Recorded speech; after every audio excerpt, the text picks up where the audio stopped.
Shalom saudaraku, berjumpa kembali bersama dengan saya Pendeta Jakob Setio, masih dalam program Sapa Jemaat di Rumah. Kali ini kita akan bersatu bersama-sama, mari kita berdoa.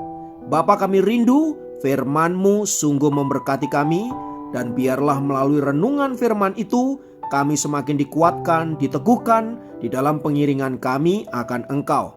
Kami siap diberkati. Terpujilah namamu kekal selama-lamanya. Dalam nama Yesus kami berdoa. Haleluya.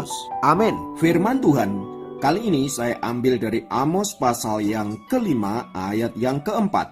Saya ulangi, Amos pasal kelima ayat yang keempat berkata, "Sebab beginilah firman Tuhan kepada kaum Israel, carilah aku maka kamu akan hidup."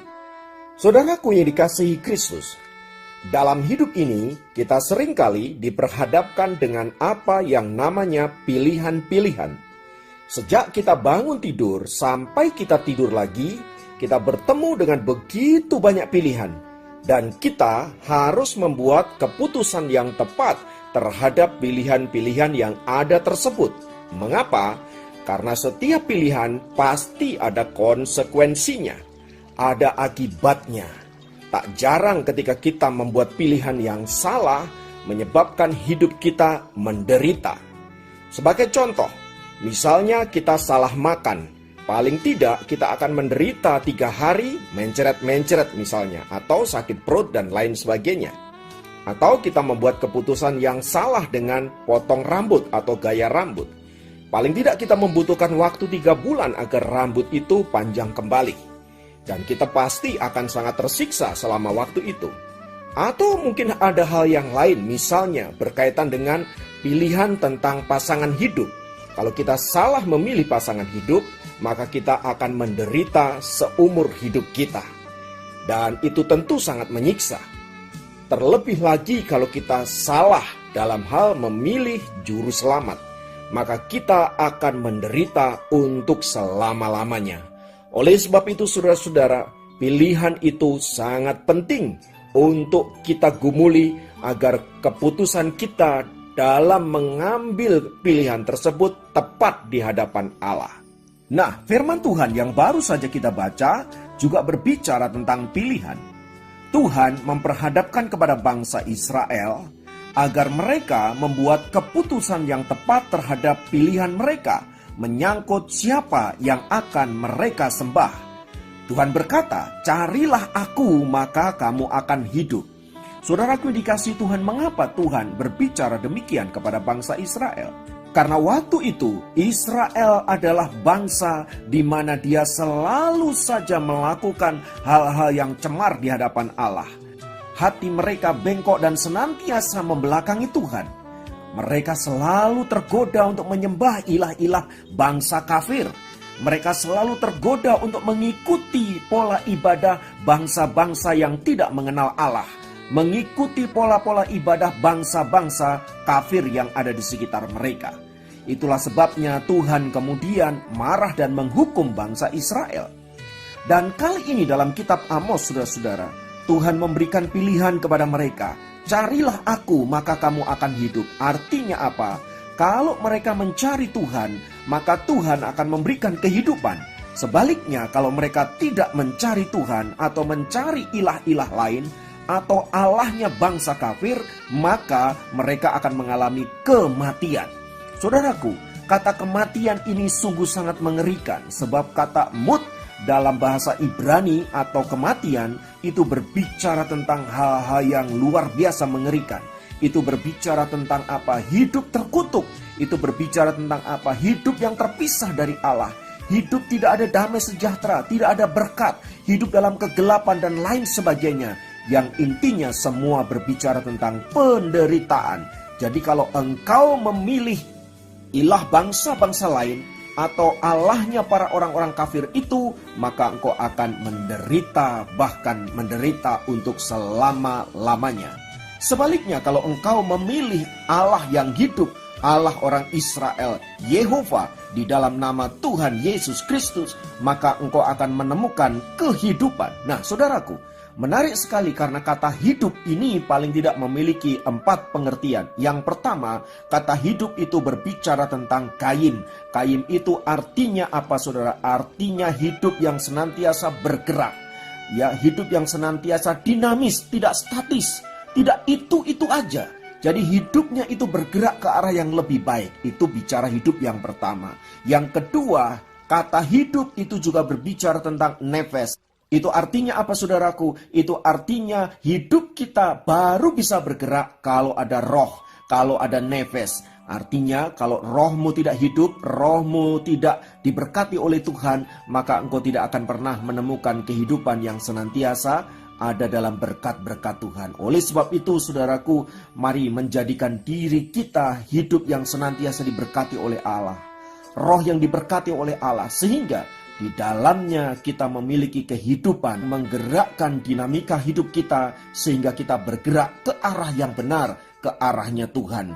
Yang ketiga, kata hidup berbicara tentang bios. Bios ini berbicara tentang kebutuhan untuk hidup. Artinya apa? Agar engkau hidup, maka Tuhan perlu memberkati engkau. Perlu memberikan sarana-sarana, perlu memberikan fasilitas-fasilitas agar hidupmu menjadi hidup yang berdinamika, hidup yang bergerak ke arah yang lebih baik, hidup yang senantiasa diberkati oleh Tuhan. Itulah sebabnya Tuhan senantiasa memberkati orang-orang yang mencari Allah. Dan yang terakhir, kata hidup berbicara tentang Zoe. Ya saudara, kalau Zoe ini berbicara tentang kehidupan abadi, artinya kehidupan kekal. Ini tidak berbicara tentang dunia ini. Ini berbicara tentang kehidupan sesudah kematian. Dan kita percaya bahwa di dalam Kristus kita memiliki kehidupan abadi. Di dalam Kristus kita memiliki kehidupan yang kekal. Dan karena itu Tuhan berkata, "Akulah jalan dan kebenaran dan hidup. Dan barang siapa percaya kepadaku, maka dia memperoleh kehidupan yang kekal." Artinya dengan kata lain, Tuhan hanya memberikan satu jalan agar kita memiliki kehidupan yang kekal. Dan jalan itu adalah Yesus Kristus. Di luar itu kita tidak akan pernah sampai kepada Bapa. Sebab dengan apakah kita dapat diselamatkan? Dengan amal perbuatan? Pertanyaannya, amal perbuatan yang model gimana agar kita bisa diselamatkan? Kita mesti berbuat baik model gimana agar kita bisa diselamatkan? Kita mesti melakukan ibadah yang model gimana agar kita bisa diselamatkan? Artinya saudara, kita mesti melakukan hal yang sempurna, amal yang sempurna, kebajikan yang sempurna, ibadah yang sempurna, sesuai dengan tuntutan hukum Allah. Dan tuntutan hukum Allah itu selalu sempurna. Kalau saya bahasakan dengan angkanya itu 100, saudaraku. Maka kalau kita hanya mencapai angka 99, maka kita tidak akan pernah sampai kepada Tuhan. Karena apa? Karena tuntutan hukum Allah itu nilainya 100. Barang siapa tidak bisa mencapai angka 100, maka dia tidak layak untuk apa? Masuk di dalam kehidupan yang kekal. Itulah sebabnya dengan amal perbuatan yang kita lakukan, saudara, kita pasti binasa. Kita pasti tidak sanggup, kita pasti tidak bisa mencapai kehidupan yang abadi. Sebab apa? Sebab manusia pada dasarnya adalah orang berdosa, dan dia tidak bisa untuk tidak berbuat dosa. Dengan kata lain apa, saudara? Dengan kata lain kita selalu melakukan dosa. Mungkin dalam tindakan tidak, tetapi ingat, dosa tidak selalu berbicara tentang tindakan. Dosa juga berbicara tentang apa? Perkataan. Dosa juga berbicara tentang apa? Pikiran. Artinya apa? Kalau pikiranmu kotor, pikiranmu najis, pikiranmu jahat, maka engkau sedang berdosa di hadapan Allah.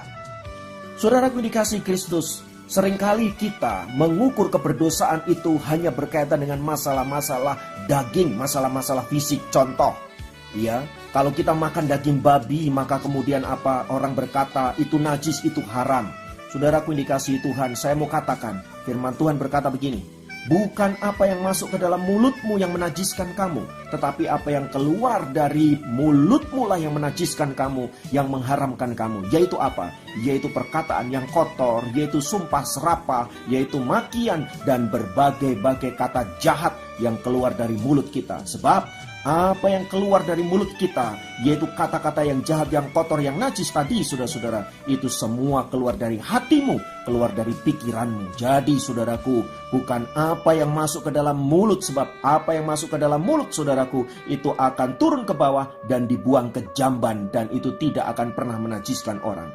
Yang menajiskan orang adalah pikiran yang jahat, hati yang jahat yang keluar lewat kata-kata. Maka saudaraku dikasihi Kristus, sebagai orang-orang yang sudah ditebus oleh Kristus, yang sudah memiliki kehidupan kekal dan abadi, maka kita juga harus menjaga perkataan kita, hidup kita benar di hadapan Allah. Dan saudara-saudara, tanpa Kristus kita tidak akan pernah bisa masuk dalam kerajaan surga yang mulia. Entah itu saudara upayakan dengan perbuatan, dengan ibadah, dan dengan berbagai-bagai amal kebajikan. Tidak bisa. Sebab apa? Sebab engkau manusia berdosa. Engkau tidak mungkin masuk dalam surga Tuhan yang kudus dan mulia. Hanya oleh Kristuslah maka engkau boleh masuk dalam kerajaan surga yang mulia. Karena apa? Karena Kristus Yesus, atau yang sering disebut dengan Isa Al-Masih, adalah satu-satunya manusia yang tidak berdosa.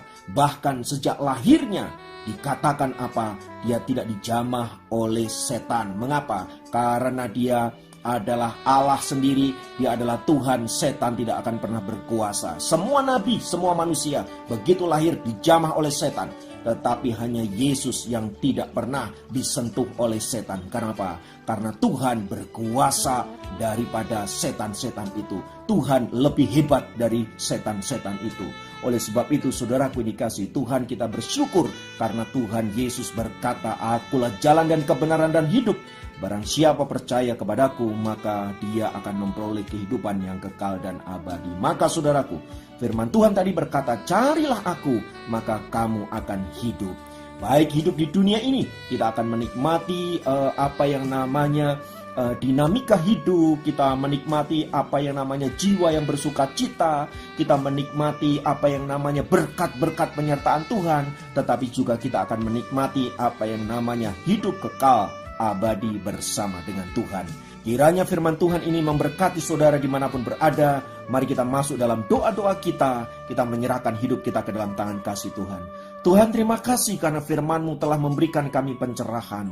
Engkau berkata, "Carilah aku, maka kamu akan hidup." Tuhan, ampuni kami kalau selama ini kami tidak mencari Tuhan. Selama ini kami mencari ego kami mencari kepuasan duniawi kami mencari keinginan kami sendiri. Kami melupakan bahwa Engkaulah Allah yang berkuasa dalam hidup kami. Maka sekarang Tuhan, kami mau kembali kepadamu dan menyerahkan hidup kami hanya kepada Tuhan. Dan biarlah hidup kami senantiasa berkenan di hadapan-Mu sampai kami boleh mengalami berkat-berkat ilahi dinyatakan dalam hidup kami, yaitu hidup kekal dan abadi. Dalam nama Yesus kami berdoa. Haleluya. Amin. Demikian program Sapa Jemaat kali ini. Sampai jumpa dalam program Sapa Jemaat yang lain. Tuhan Yesus memberkati.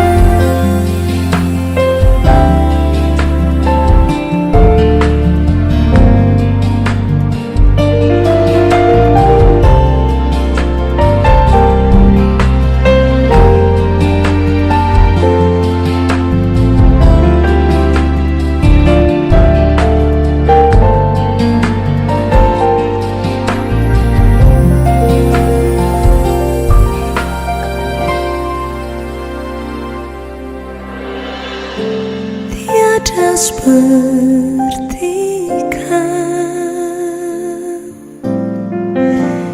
yang telah menjamah segenap hatiku. Tak seorang pun di dalam hidup ini seperti Kau, Tuhan.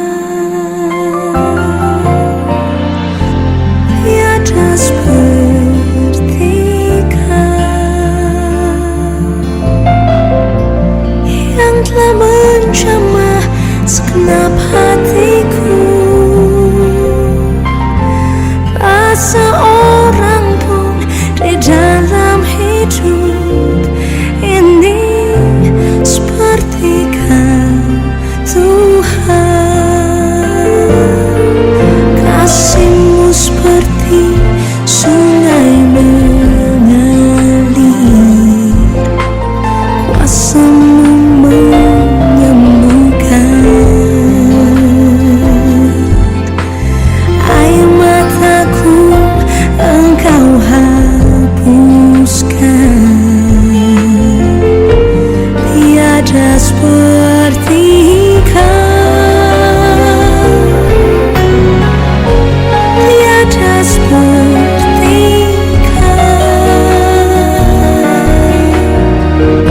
yang telah menjamah segenap hatiku. Tak seorang pun di dalam hidup